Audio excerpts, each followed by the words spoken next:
Vasudevaya. Om Namo Bhagavate Vasudevaya.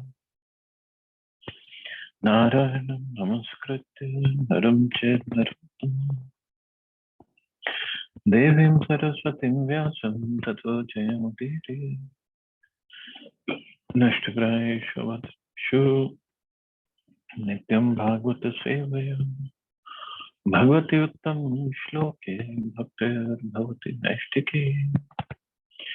So continuing with the discussion on Srimad Bhagavatam, Canto 10, Chapter 13, The Stealing of the Boys and Calves by Brahmaji. Text 45 onwards. So yesterday we studied how Brahmaji saw what is happening, and he went to the cave and he saw the boys and the calves were there, and he came where Krishna was there with the boys and the calves, and he got completely bewildered. What happened here? So now further, his bewilderment goes further. Tamyam tamo vaneharam khadyottar chirivahani mahati taram tarmayeshyam nihantyatmani yunjataha. As a darkness of snow on a dark night, and the light of a glowworm in the light of day have no value. The mystic power of an inferior person who tries to use it against a person of great power is unable to accomplish anything. Instead, power of that inferior person is diminished. When one wants to supersede a superior power, one's own inferior power becomes ludicrous. Just as a glowworm in the daytime and snow at night have no value, Brahma's mystic power became worthless in the presence of Krishna, for greater mystic power condemns inferior mystic power. On a dark night, the darkness produced by snow has no meaning. The glowworm appears very important at night, but in the daytime, its glow has no value. Whatever little value it has is lost. Similarly, Brahma became insignificant in the presence of Krishna's mystic power. Krishna's Maya was not diminished in value, but Brahma's Maya was condemned. Therefore, one should not try to exhibit one's insignificant opulence before a greater power. Of course, Brahmaji didn't know who Krishna is, and he was trying to test Krishna. But he should have understood when Krishna killed Aghasur, is not an ordinary person, even if he didn't think he was God. But he wanted to test, and now his own power, he will, what? I had nothing. I am nothing in front of Krishna.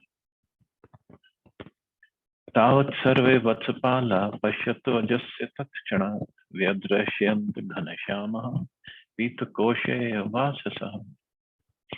Then while Lord Brahma looked on, all the calves and the boys tending them immediately appeared to have complexions the color of bluish rain clouds and to be dressed in yellow silken garments. While Brahma was contemplating, all the calves and cowherd boys immediately transformed into Vishnumurtis, having bluish complexions and wearing yellow garments. Brahma was contemplating his own power and the immense unlimited power of Krishna, but before he could come to a conclusion, he saw this immediate transformation. So all the boys, they took the form of Vishnu, because that was that's how Krishna had assumed the forms of the boys and the calves. Not just the boys, calves also. Chaturbhuja Shankha Chakra Gada Rajiva Panaya Kiritina Kundalino Harino Vanamalina Shrivatsanga Dador Ratna Kambukka Kana Panaya Nupura Katkara Bhata Kati Sutra Anguliya Keh. All those personalities had 4 arms holding conch shell, disc, mace, and lotus flower in their hands. They wore helmets on their heads, earrings on their ears, and garlands of forest flowers around their necks. On the upper portion of the right side of their chest was the emblem of the goddess of fortune. Furthermore, they wore armlets on their arms, the coast of Jeb, around their necks, which were marked with 3 lines like a conch shell, and bracelets on their wrists, bangles on their ankles, ornaments on their feet, and sacred belts around their waists. They all appeared very beautiful. All the Vishnu forms had 4 arms with conch shell and other articles, but these characteristics are also possessed by those who have attained Sarupya Mukti in Vaikuntha and consequently have forms exactly like the form of the Lord. So when we get Sarupya Mukti in Vaikuntha, we get all these items, 4 arms and the 4 things in the arms. However, these Vishnu forms appearing before Lord Brahma also possess the mark of Shrivatsa and the Kaustubh gem, which are special characteristics possessed only by the Supreme Lord himself. This proves that all these boys and calves were in fact directly expansions of Vishnu, the personality of Godhead, not merely his associates of Vaikuntha. Vishnu himself is included within Krishna. All the opulences of Vishnu are already present in Krishna, and consequently for Krishna to demonstrate so many Vishnu forms was actually not very astonishing.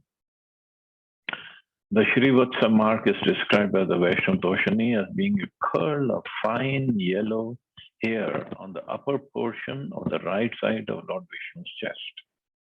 This mark is not for ordinary devotees. It's a special mark of Vishnu or Krishna, and it represents actually Lakshmi Ji.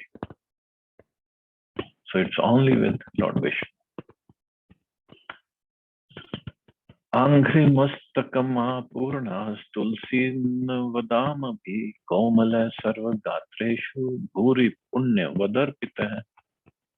Every part of their bodies, from their feet to the top of their heads, was fully decorated with fresh, tender garlands of tulsi leaves offered by devotees engaged in worshipping the Lord by the greatest pious activities, namely hearing and chanting.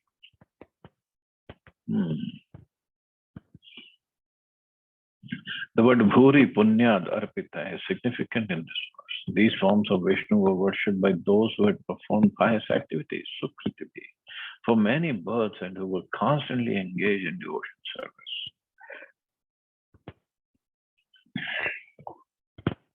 Bhakti, devotional service, is the engagement of those who have performed highly developed pious activities. The accumulation of pious activities has already been mentioned elsewhere in Srimad Bhagavatam. Shukdev Goswami says, Ittam Satam Brahma Sukhanubhuteya. Those who are engaged in self-realization, appreciating the Brahman effulgence of the Lord, and those engaged in devotional service, accepting the Supreme Personality of God and His Master, as well as those who are under the clutches of Maya, thinking the Lord an ordinary person, cannot understand that certain exalted personalities, after accumulating volumes of pious activities, are now playing with the Lord in friendship as cowherd boys. So all these forms of Vishnu, as Prabhupada said, are worshipped by devotees, and they offer tender garlands of tulsi leaves, and every Vishnu form, every part of their bodies, from their feet to the top of their heads, fully decorated with fresh, tender garlands of tulsi leaves. In our Krishna Balram temple in Vrindavan, there is a tamal tree that covers an entire corner of the courtyard. Before there was a temple, the tree was lying neglected, but now it has developed very luxuriantly, covering the whole corner of the courtyard. This is a sign of Bhuri Punya, means how many pious activities that tamal tree must have done to be in that part of the temple of Krishna Balram and ISKCON Vrindavan, and indirectly in front of Radha Shyam Sundar. When the construction was going on, devotees wanted to cut it down to keep the veranda open. But Prabhupada said, no, don't cut down any trees here, especially this one. So that tree is still standing there, even after about 50 years of construction. Chandrika Vishuddha Smere Saruna Panga Vikshita Sokarthanam Ivrajaha Sattvabhyam Srishtri Palikaha. Those Vishnu forms, by the pure smiling which resemble the increasing light of the moon, and by the sidelong glances of their reddish eyes, created and protected the desires of their own devotees, as if by the modes of passion and goodness. So those Vishnu forms bless the devotees with their clear glances and smiles, which resemble the increasingly full light of. As maintainers, they glance upon the devotees, embracing them and protecting them by smiling. Their smiles resemble the mode of goodness, protecting all the desires of the devotees, and the glancing of their eyes resemble the mode of passion. It's resembled, but Lord Vishnu is always transcendent. Actually, in this verse, the word Raja means not passion, but affection. In the material world, Rajogun is passion, but in the spiritual world, it is affection. So all the three gunas are there also. But it is in direct relationship with the Lord. They are there to serve the Lord. In the material world, affection is contaminated by Rajogun and Tamagun. But in the Shuddha Sattva, the affection that maintains the devotees is transcendental. The word Sukarthana refers to great desires. As mentioned in this verse, the glance of Lord Vishnu creates the desires of the devotees. A pure devotee, however, has no desires. Therefore, Sanatana Goswami comments that because the desires of devotees whose attention is fixed on Krishna have already been fulfilled, the Lord's sidelong glances created variegated desires in relation to Krishna and devotional service. In the material world, desire is a product of Rajogun and Tamagun, but desire in the spiritual world gives rise to a variety of everlasting transcendental service. The word Swakarthana refers to eagerness to serve Krishna. So many times, many philosophers say, oh, we have to become desireless. Nishkam karma. No desire. No. Devotees don't follow that. We have all the desires. Plenty of desires. But every desire is to serve Krishna. That's all. So that is real Nishkam, because no desire for oneself or for one's own sense gratification, but every desire to serve Krishna in every way possible. So desires are there in the spiritual world. It's not that when we become spiritually purified or eligible to enter the spiritual world, we're going to become rocks, no desires. No, there are plenty of desires. But this is what Prabhupada said, desire in the spiritual world gives rise to a variety of everlasting transcendental service. Thus the word Swakarthanam refers to eagerness to serve Krishna. In Vrindavan, there is a place where there was no temple, but a devotee desired. That's what Prabhupada is talking about himself. Let there be temple and seva, devotional service. Therefore, what was once an empty corner has now become a place of pilgrimage. Such are the desires of a devotee. And not just Vrindavan, he desired in Bombay also. When Prabhupada was living in Bombay, he used to pass by that area in Juhu, where that land was, and he just had the desire, oh Lord, if you ever give me this land, I'll make a beautiful temple for you. There was no society at that time. Prabhupada was not even a sannyasi at that time. No disciples, nothing, no money at all. But the desire was there.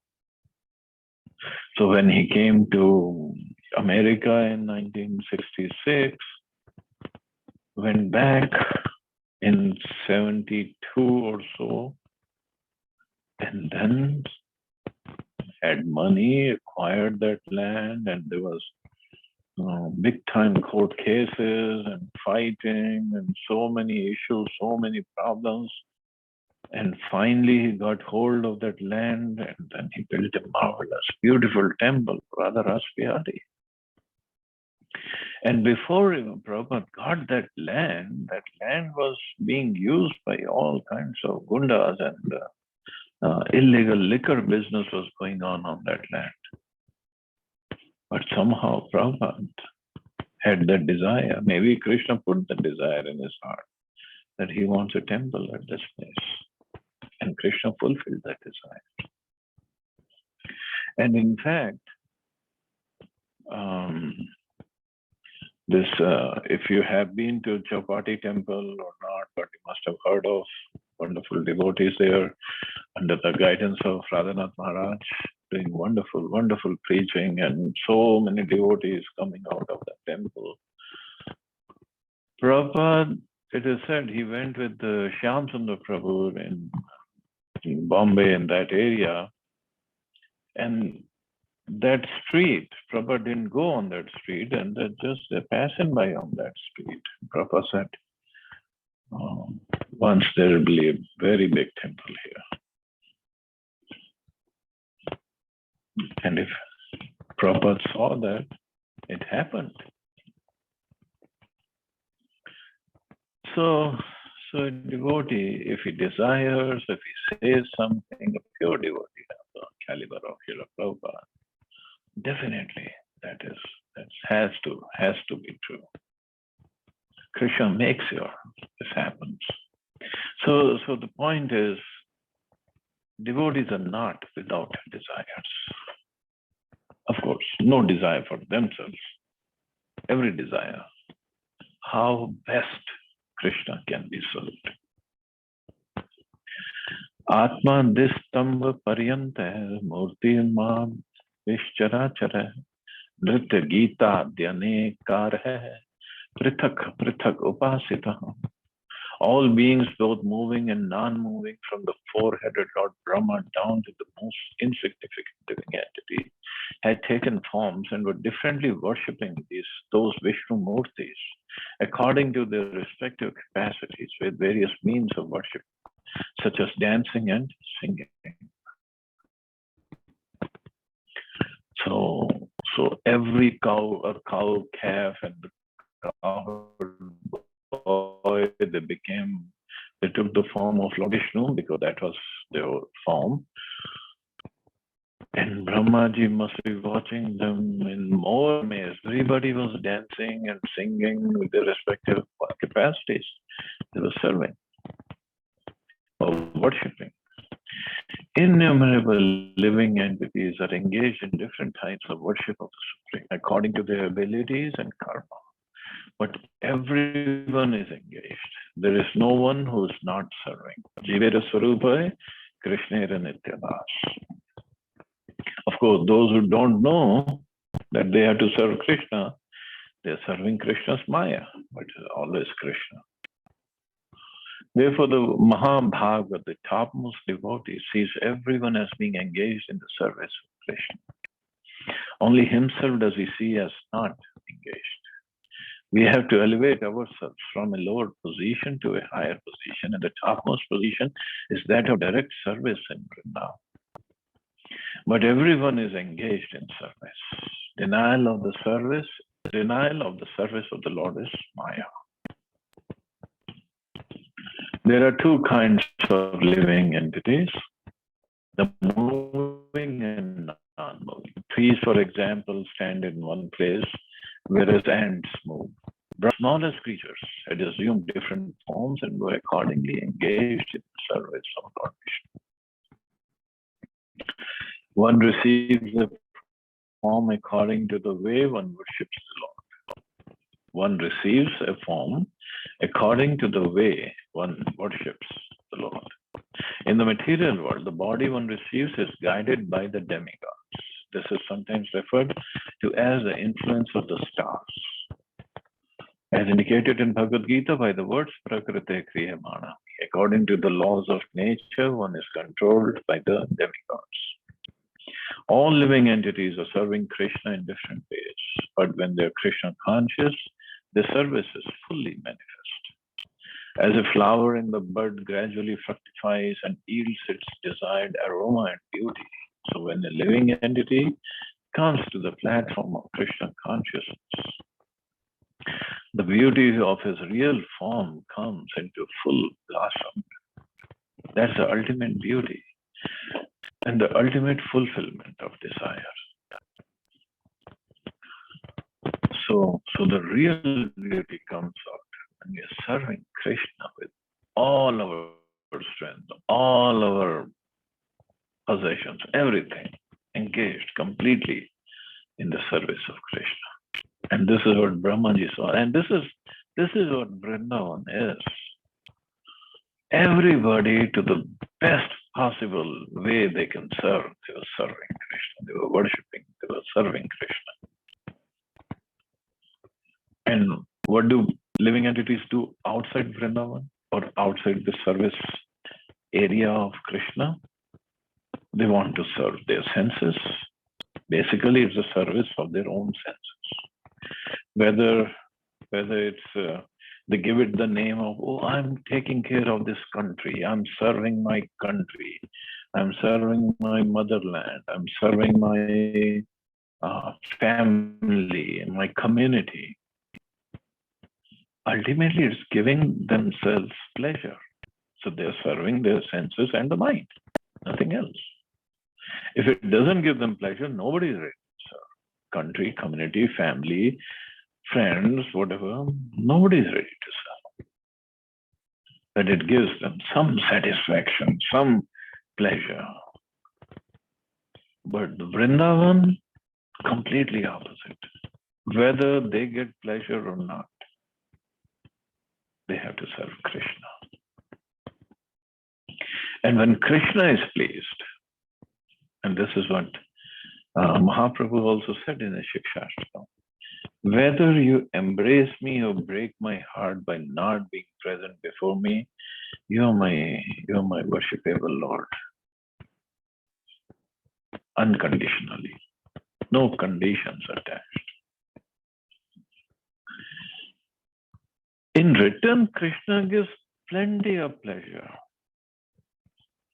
But that's not the desire of a devotee. They say, we don't care. You should be happy. Because Mahaprabhu in the beginning only, first verse he says, Anand Ambudhi Vardhanam. By serving Krishna, by chanting his name. And then when in the end says, it doesn't matter whether I get pleasure or not, whether we will get pleasure for sure. He is Ananda Chinmaya Rasa. He is Rasika Shekhar. He is a source of all pleasure, object of service. So everything comes from Krishna. But the devotee, he goes way ahead. I don't care. Krishna cares. But this is a fulfillment of desire, ultimate fulfillment of desire to serve Krishna completely. Animadhyar Muhimbhir Ajadya Bhir Vibhutibhi Chatur Vinshti Vistatve Parita Mahad Adibhi. All the Vishnu Murtis were surrounded by the opulences, headed by Anima Siddhi, by the mystic potencies, headed by Aja, and by the 24 elements for the creation of the material world, headed by the Mahatattva. In this verse, the word Mahimabhi means Aishwarya or opulence. The Supreme Personality of Godhead can do whatever he likes. That's his Aishwarya. No one can command him, but he can command everyone. Shad Aishwarya Purnam. The Lord is full in 6 opulences. The Yoga Siddhis, the perfections of yoga, such as the ability to become smaller than the smallest or bigger than the biggest, are present in Lord Vishnu. Shad Aishwarya Purna Ya Iha Bhagavan. The word Aja means Maya or mystic power. Everything mysterious is in full existence in Vishnu. So can't understand him at all. The 24 elements mentioned are the 5 working senses, 5 senses for obtaining knowledge, 5 gross material elements, 5 sense objects, and the mind, false ego, Mahatattva, and material nature. All 24 of these elements are employed for the manifestation of this material world. Mahatattva is divided into different subtle categories, but originally it's called the Mahatattva. And what were they doing? They're all serving Krishna.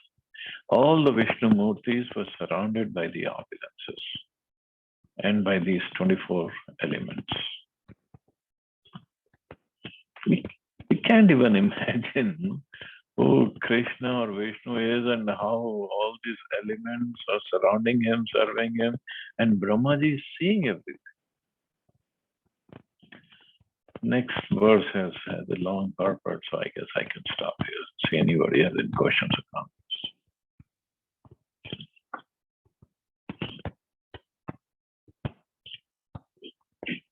Hare Krishna, Prabhuji, please accept my humble obeisances. Hare Krishna, please accept mine. Thank you very much, Prabhuji, for the wonderful class. Thank you. Regarding Nishkama Bhakti, today, now the definition of Nishkama Bhakti is a bit clear for me, because earlier I was having that notion that when we become totally desireless, then only. But now that you mentioned that a devotee never endeavor for that, and we can have desires, but all the desires connected to the Lord Krishna. But the results, the outcome, devotee do not expect. So can I understand that devotee can have desires, but they don't have any expectation, whatever the results will be? Yeah, results are always in the hands of Krishna. That's Karmanye Vadikaraste, very nice sloka of Bhagavad Gita. All Indians think this is the ultimate sloka.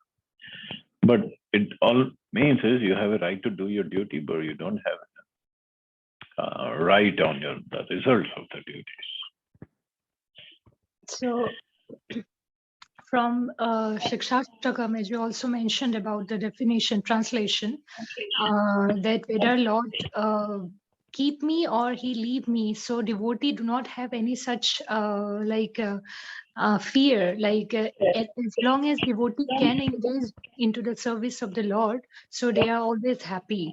So even if Lord will punish a devotee, the devotee need not have to worry, or they need not have to be what to say, frustrated, right? Yeah, well, what is frustration or depression?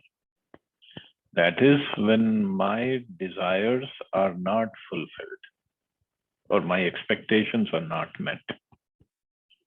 I don't have any expectations. All I want to do is service. And sometimes it can happen. The service I'm doing is taken away. It can happen. So now what? Yes. But one service, nobody can take away. Is chant. There's nothing else. Sit down and chant. Right. Correct. That's the service. Yes. Very true. So there is no frustration or depression in devotee's life.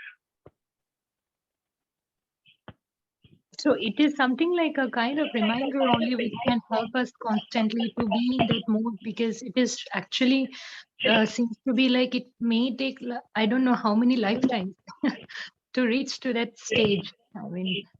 But more and more I hear, and then constantly I keep reminding to myself, after experiencing a practical circumstance in my life.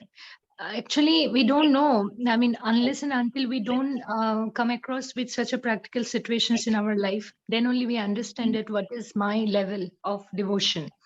So that moment, all these reminders only help. There is no other things. Tolerance, reminders.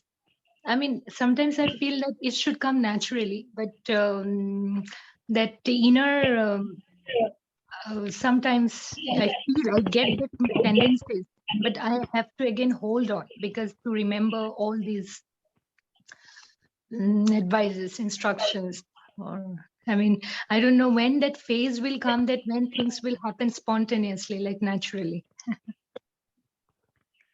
It will happen. We just keep on going with our sadhana. Vedi Sadhana Bhakti. That's it. Yes, yes, Prabhuji. And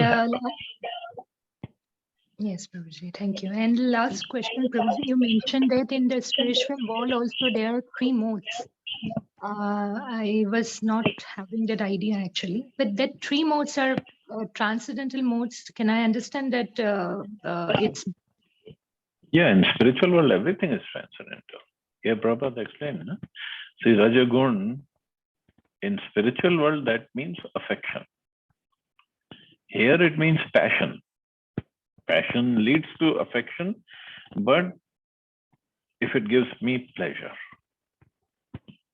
In spiritual world, affection is there between devotees and Krishna, or between devotees and devotees, but that affection is not passionate affection. That mode of passion is not it. That the material mode of passion. Yes, affection is there, but the means is to serve. So even the 3 modes are there to serve. Yes, like this, as we have understood that this material world is the perverted reflection of the spiritual world, like false ego. So in the spiritual world, ego will be still there, but that is not a false ego. Oh yeah, the real ego is there. No? Yes, yes, that is make us separate from. What is real ego? Real ego is the one that we never consider ourselves that we are Lord. We are the part and parcel of the Lord. So that makes us different, that we can never have the same potencies like Lord is having it. So we should always feel that we are the servant of the Lord.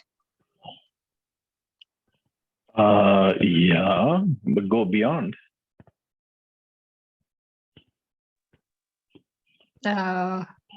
We can go beyond that also. There are steps of real ego also. Okay. I'm part and parcel of God. I'm servant of God. I'm brother of Krishna. I'm father of Krishna. I'm mother of Krishna. I'm lover of Krishna. Yes. Right? Yes, Prabhuji. And the topmost real ego, topmost, is of Srimati Radharani. She doesn't say I'm Krishna's. Krishna is mine. Yes, Prabhuji, yes. See the level? Yes, Prabhuji.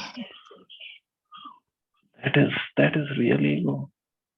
Yes, Prabhuji. Understood, Prabhuji. Very nicely you explained. Thank you very much, Prabhuji. Thank you, Mark. Okay. You all have a safe and wonderful day. Hare Krishna. Jai Shri Prabhupada. Krishna. Hare Krishna.